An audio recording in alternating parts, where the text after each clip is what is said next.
Welcome. Calculus is all about functions. You probably know that a function f takes an input x and gives an output f of x.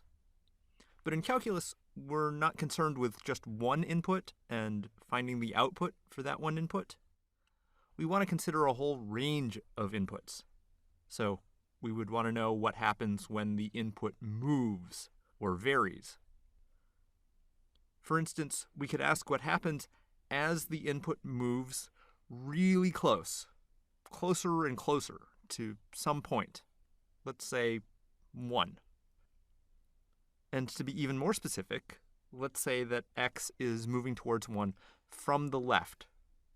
So if this is a number line and we've got the point 1 right there, then x could start here and just move closer and closer and closer towards 1 from the left. We'll use this arrow notation to denote that x is getting really close to 1. But a warning, this does not mean that x will ever actually equal 1. We're only concerned with values of x that are near 1. Okay, now that that's said, as x moves, we know that the output f of x is also going to move. And so the question that we can ask is, as x moves closer and closer to 1 from the left, does f of x move closer and closer to some value of its own?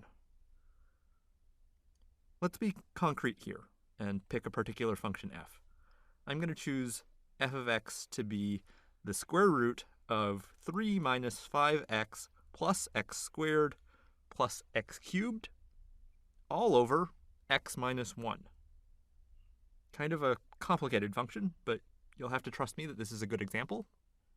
And what we can do in order to see what's happening to f as x approaches 1 from the left is just select certain values of x that are getting closer and closer to 1 from the left. So over here on the number line, we could start with x equals 0, and then to get closer, we could try x equals 0.5, or even closer, maybe 0.9, even 0.99, these sorts of values. And we want to know what's happening to the output. So we can just plug these values into the function and see whether the output gets closer and closer to anything. Now there are technically infinitely many values of x that we could have chosen here, but let's just start with these 4. Remember though that one value of x that we will definitely not consider is x equal to 1 itself. In fact, this function isn't even defined at x equals 1. It would have a 0 denominator. It is, however, defined when x is approaching 1, and those are the values we're considering. Okay, well, let's make a table with our chosen inputs and the associated outputs, and let's just calculate those outputs. So when we plug in 0, we'll get a square root of 3 on top divided by minus 1, so minus square root of 3, which is roughly minus 1.73. Next up is x equals 0.5. I'm going to have to bust out the calculator here.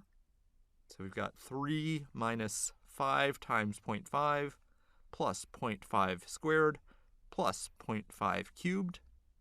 And then we need the square root. And then we need to divide by 0.5 minus 1, so 0.5 negative. So we get minus 1.87, roughly. So back to our table, we've got f of x moving from minus 1.73 to minus 1.87. Well, that's not really enough data to tell if f is getting closer and closer to anything in particular. So let's take our next 2 values of x and plug those in.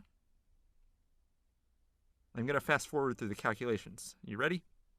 X equals 0.9.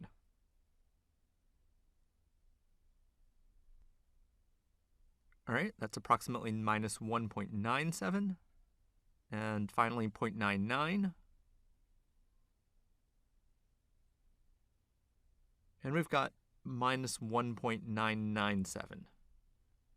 So as we go down this table, f of x is getting really, really close to what looks like -2.